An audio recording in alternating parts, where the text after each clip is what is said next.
Welcome back, everybody. Thank you for joining me. And my cat is here with us for moral support. So, this book is The Girl with Ice in Her Veins by Karin Smirnoff. Lisbeth Salander returns in the 8th book in the Millennium series, continuing Stieg Larsson's Girl with the Dragon Tattoo novels. When Lisbeth sends her niece in Gaskas, now I don't think I'm pronouncing that right, but I have no idea how you pronounce Swedish words, and I should have looked it up. When Lisbeth sends her niece in Gaskas in Sweden's far north a drone for Christmas, she sets off a chain of events as Salva finds out about secret mining operations and an old enemy raises its head.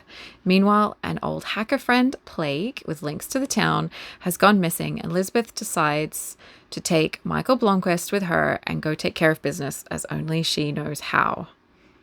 As mentioned above, this is a series that's being continued by different authors.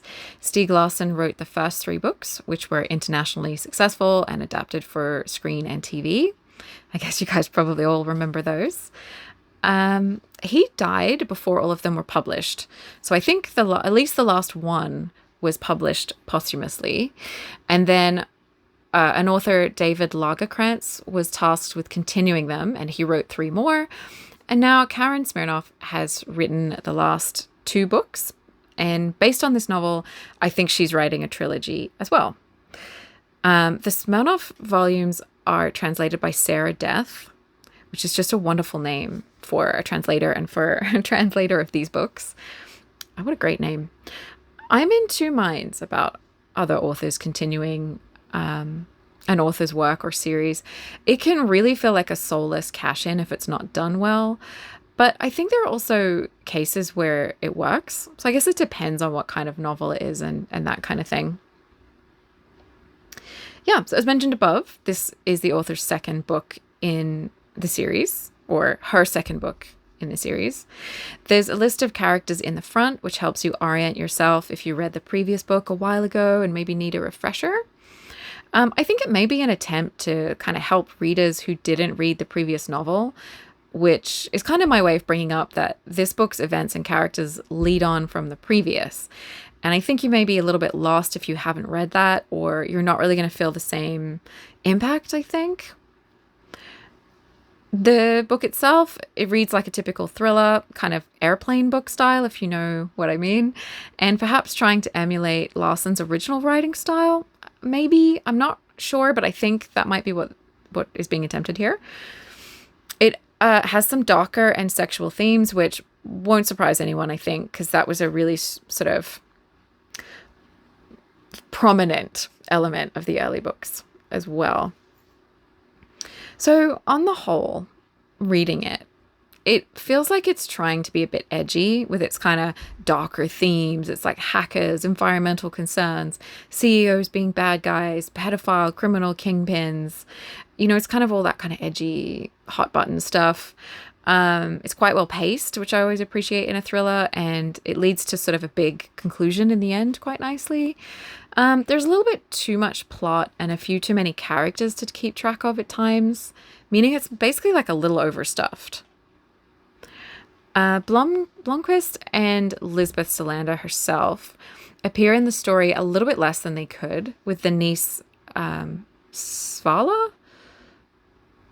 Yeah, having a lot of page real estate. She sort of takes up more of the book.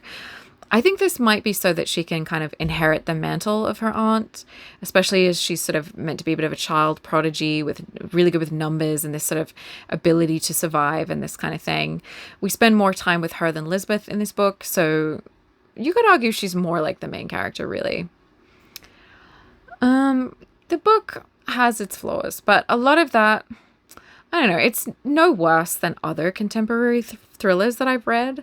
I was entertained enough. I'm not sure if this book really justified continuing the series, though, to be honest. But it is bleak, cynical, edgy, just like its heroine, Lisbeth Salander. So, I don't know.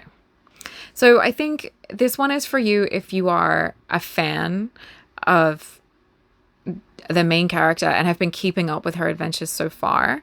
If you like the previous entry in this series, you should enjoy this one.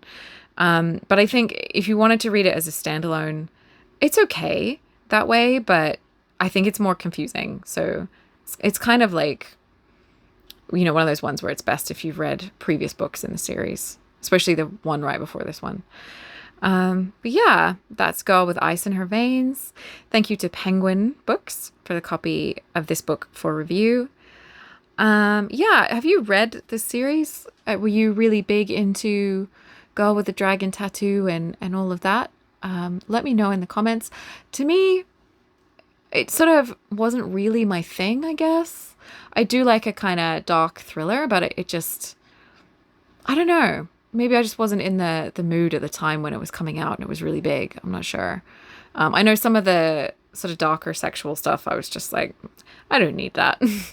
But yeah, I'd love to know what your thoughts are on series that continue with a new author. I do think one of the things that kind of occurs to me is how many, I like to cover those sort of book series like, Babysitter's Club or some of those kind of scholastic book series. And I feel like sometimes with more commercial fiction like that, you can change authors and only a few people will notice. So some of those books really feel written by a committee. And so there's an example where, where it's quite commercial, maybe it doesn't matter so much that it's different authors. I know like Nancy Drew Hardy Boys were all written by different authors. So yeah, let me know what you think in the comments, what your thoughts are on that and what your thoughts are on this book series and its continuation. I'd love to hear what you think. And thank you for joining me for another book review, and I will see you in the next one, basically.